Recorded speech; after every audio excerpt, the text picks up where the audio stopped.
Oi, gente, tudo bem? Espero que sim.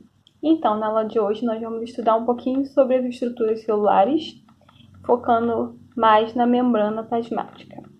Esse assunto é muito cobrado no Enem, então vamos prestar bastante atenção nessa aula. Eu coloquei aqui no primeiro slide as páginas da apostila no módulo 1 que vocês podem consultar para tirar algumas dúvidas. E qualquer coisa, eu vou estar online no Facebook para tirar dúvidas de vocês também, tá bom? Espero que vocês gostem da aula, se divirtam e estudem bastante. Beijos!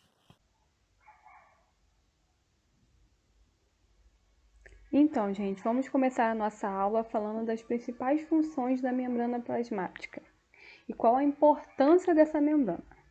Em relação às funções, a primeira função que eu vou mencionar aqui é a de revestimento celular. A membrana ela atua revestindo a célula, delimitando a célula, separando seu conteúdo do meio interno do externo. Ela faz a proteção também das estruturas celulares. Ela protege a célula de diversos agentes. É como se fosse uma capa protetora da célula.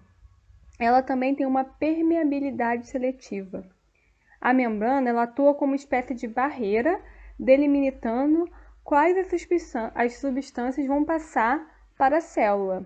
Essa permeabilidade ela ocorre de forma seletiva porque ocorre uma seleção do que vai passar e do que não vai passar para a célula. Por exemplo, ocorre a permissão da entrada de nutrientes e oxigênio e a saída de excretas.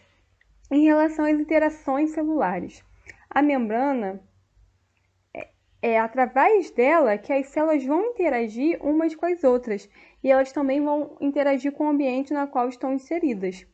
Em relação ao reconhecimento de substâncias, graças à presença de receptores específicos, a membrana vai conseguir captar sinais externos e reconhecer esses sinais. Em relação ao transporte específico de substância, a membrana ela faz o transporte de substâncias essenciais ao metabolismo celular e através de mecanismos específicos que vão ser feitos desses transportes, que eu vou falar mais na frente que mecanismos são esses. Em relação às características da membrana, ela é uma estrutura muito fina, ela tem cerca de 6 a 10 nanômetros, é muito fininha. E a sua composição ela é principalmente lipoproteica, ou seja, formada por lipídios e proteínas principalmente, mas também possui na sua composição carboidratos, que vão se encontrar ligados às proteínas ou os lipídios que estão na superfície externa da membrana.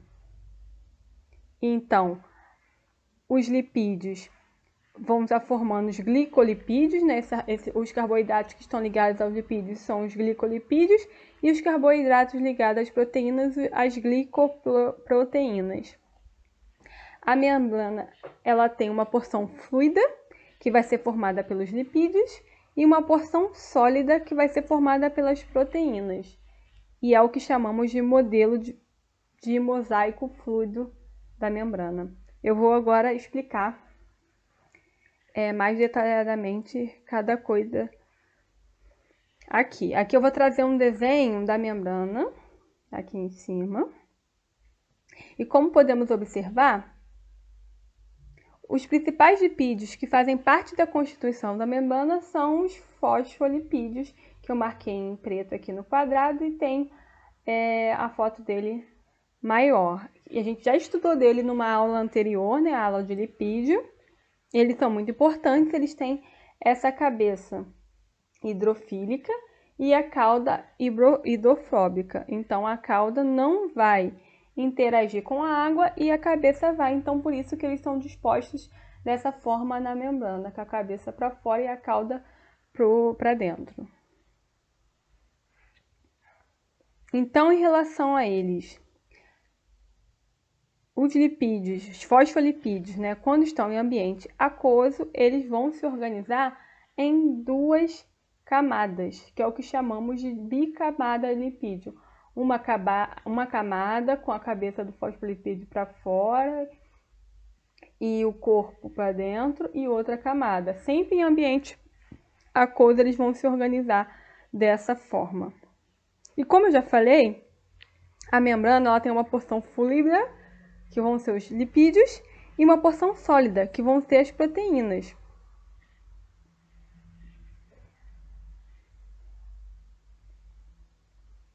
Bom, em relação às proteínas, nós podemos observar que na membrana nós temos proteínas que se inserem na membrana e proteínas que não se inserem, ficam na periferia da membrana. Então, as proteínas que se inserem estão marcadas em preto e as proteínas que não se inserem estão marcadas em vermelho, né? As proteínas que se inserem, nós chamamos de proteínas integrais. Elas vão se inserir por dentro da membrana e as que não se inserem nós chamamos de periféricas. É importante uma observação aqui, que na membrana dos animais nós encontramos um outro tipo de lipídio além dos fosfolipídios, que é o colesterol. O colesterol ele está na membrana, como podemos observar aqui na marcação em preto, ele está na membrana para conferir estabilidade térmica à membrana. Então, através do colesterol, vai manter a fluidez da membrana, mesmo se o organismo estiver exposto a baixas temperaturas. Se o organismo estiver num local que a temperatura está variando muito e está abaixando muito, a presença desse colesterol aqui vai garantir a estabilidade da membrana. E no caso das plantas que não têm o colesterol, o que vai acontecer? Como ela vai garantir essa estabilidade? Então, no caso das plantas, o que vai acontecer é que o fosfolipídio que forma a bicamada lipídica, ele vai ser substituído por outro fosfolipídio que contenha ácidos graxos com carbono fazendo ligações insaturadas.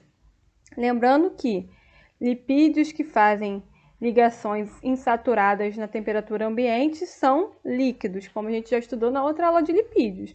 Então, assim, se tiver bastante ligação insaturada, que é essa perninha aqui do fosfolipídio, essa dobrinha na perninha dele, quer dizer que ele tem ligação insaturada. Então, vai ser trocado por fosfolipídio com bastante ligação insaturada para conseguir garantir a fluidez da membrana.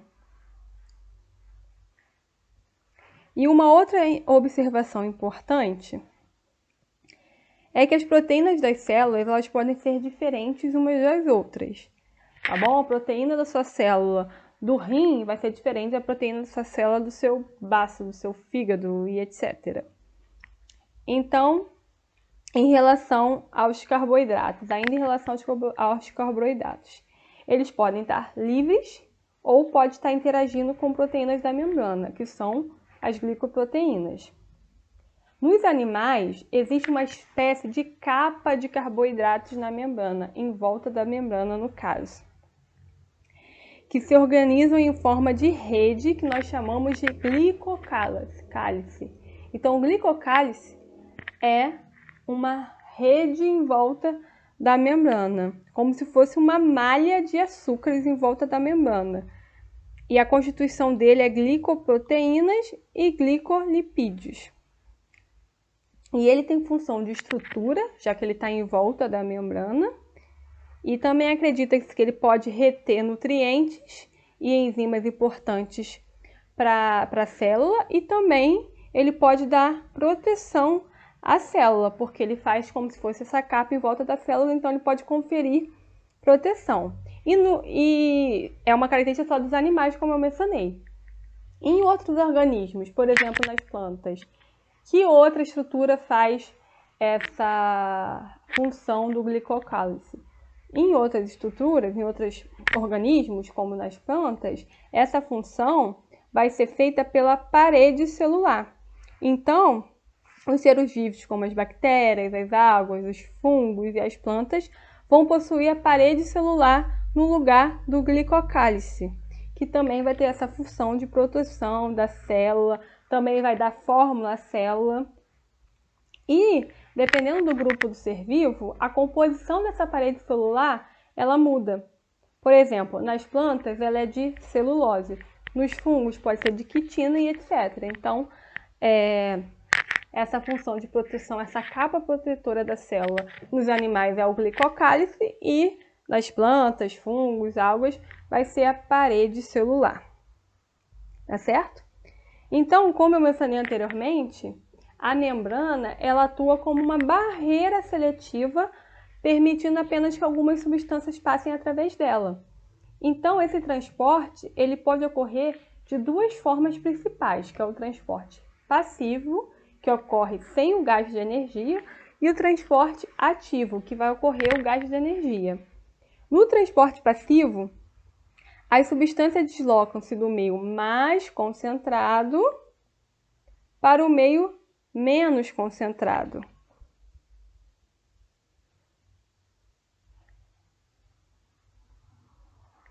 Então, nós temos a divisão de 3 transportes pacíficos.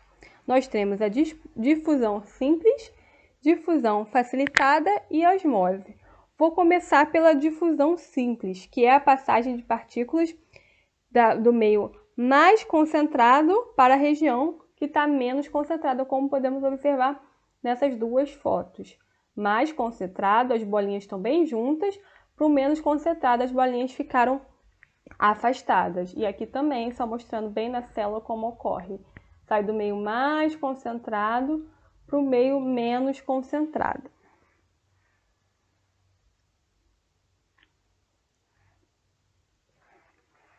Então, um exemplo que eu posso dar, um exemplo bem visual da questão da difusão simples na prática, é você colocar uma gota de corante qualquer, que vai atuar como um soluto, em um pote de água, que vai ser o solvente da solução, né? O que vai acontecer quando você coloca essa gotinha de corante na água? O corante vai se espalhando até corar a água toda, a água vai ficar com a cor do corante. Então, esse processo é uma difusão simples. O corante estava no meio hipertônico, ali bem concentrado, bem junto, e ele foi misturado na água, que é o meio hipotônico. Se misturou até atingir o equilíbrio. É isso que ocorre na difusão simples. No nosso organismo, um exemplo da difusão simples é a respiração.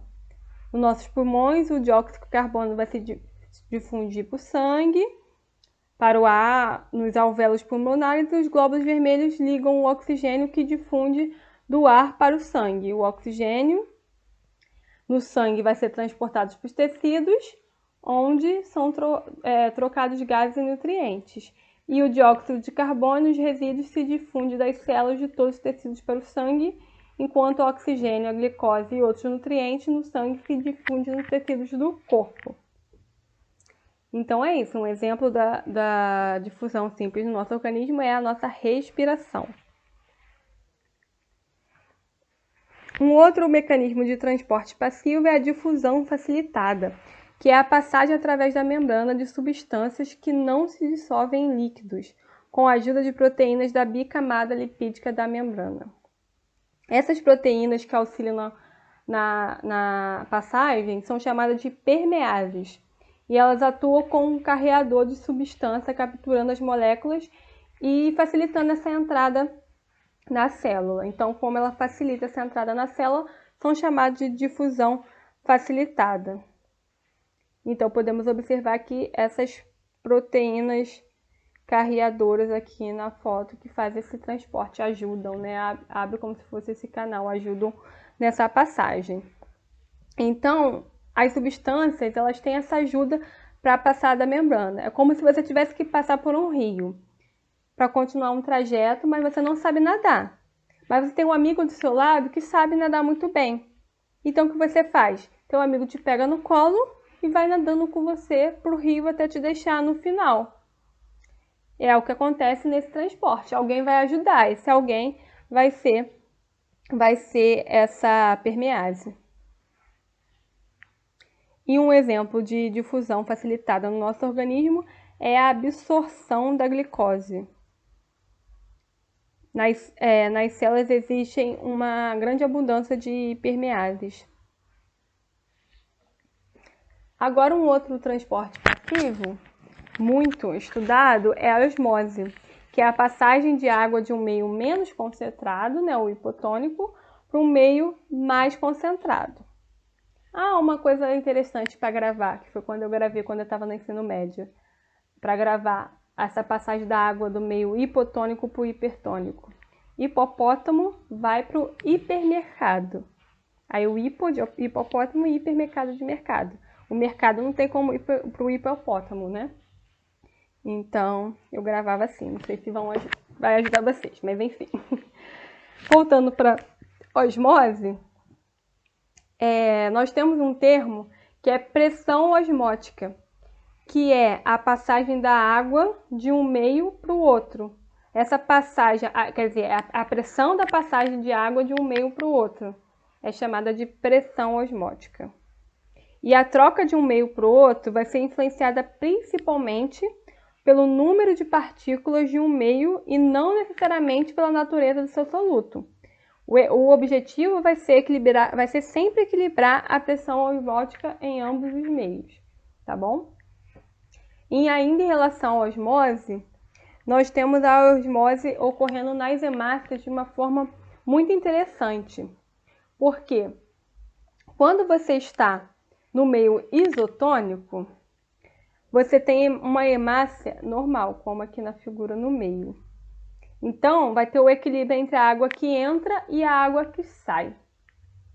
Então, você tem, é chamado de isotônico, né? Meio isotônico, tem esse equilíbrio, a hemácia está ok. Desculpa, gente.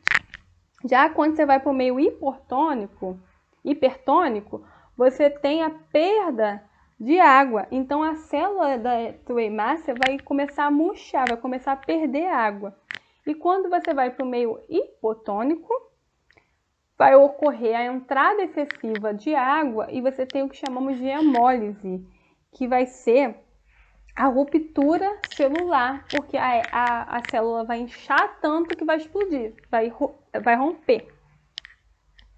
E agora entrando no transporte ativo, esse transporte ativo ele vai ocorrer sempre contra o gradiente de concentração, ou seja, as substâncias vão sempre se deslocar do meio de menor concentração para o meio de maior concentração. Então, já que é contra o gradiente de concentração, vai ter um gasto de energia para que isso ocorra. Esse transporte ele pode ser dividido do tipo bomba de sódio e potássio, que é onde ocorre a passagem dos íons sódio e potássio para a célula, devido a diferenças de concentrações. E as proteínas que vão carrear, né? As proteínas carreadoras vão ser chamadas de bombas. O que vai ocorrer nesse processo? A concentração de sódio ela vai ser maior no meio extracelular e a de potássio é maior no meio intracelular. Então, as proteínas de membrana, que vão ser as proteínas transportadoras, elas vão captar os íons sódio no citoplasma e bombear para fora da célula no meio extracelular. Vão captar os íons potássio e bombear para dentro da célula, e assim vai ter esse equilíbrio osmótico. Lembrando, sempre o sódio ele vai para fora e o íon potássio ele vai ser bombeado para dentro. Então, essa troca vai dar o equilíbrio osmótico. E no transporte ativo, nós temos o transporte mediado por vesículas, que é dividida em endocitose e exocitose. Em relação à endocitose, vai ocorrer a entrada de partículas na célula por meio de vesículas de endocitose ou endossomos, que são formados por invaginações na membrana, que vai ser umas dobrazinhas na membrana, que está aqui nessa figura. E a endocitose ela pode se dividir de 3 formas: a fagocitose, a pinocitose e a endocitose mediada por receptor. Na fagocitose, vamos ter o englobamento das partículas maiores e sólidas, com o auxílio dos pseudóptos, que são como se fossem umas perninhas, e vai ocorrer essa invaginação, a partícula vai entrar aqui, elas vão conseguir englobar a partícula, vai fazer essas invaginações com os pseudópodos e vai conseguir englobar essas partículas. Pode ser partículas como bactérias, protozoários, etc. Lembrando, partículas maiores e sólidas. Já na pinocitose, vamos ter englobamento de partículas líquidas ou pequenas. E esse englobamento vai ser através de canalículos que se aprofundam na célula. Então, aqui nós vamos fazer o englobamento de partículas menores e partículas líquidas através desses canalículos. Já na endocitose mediada por receptor, ela vai funcionar como na fagocitose, porém as partículas vão se ligar com proteínas receptoras específicas presentes na membrana. Ou seja, nós vamos ter aqui as proteínas para as partículas se ligarem. Aí sim a célula vai conseguir englobar essas partículas.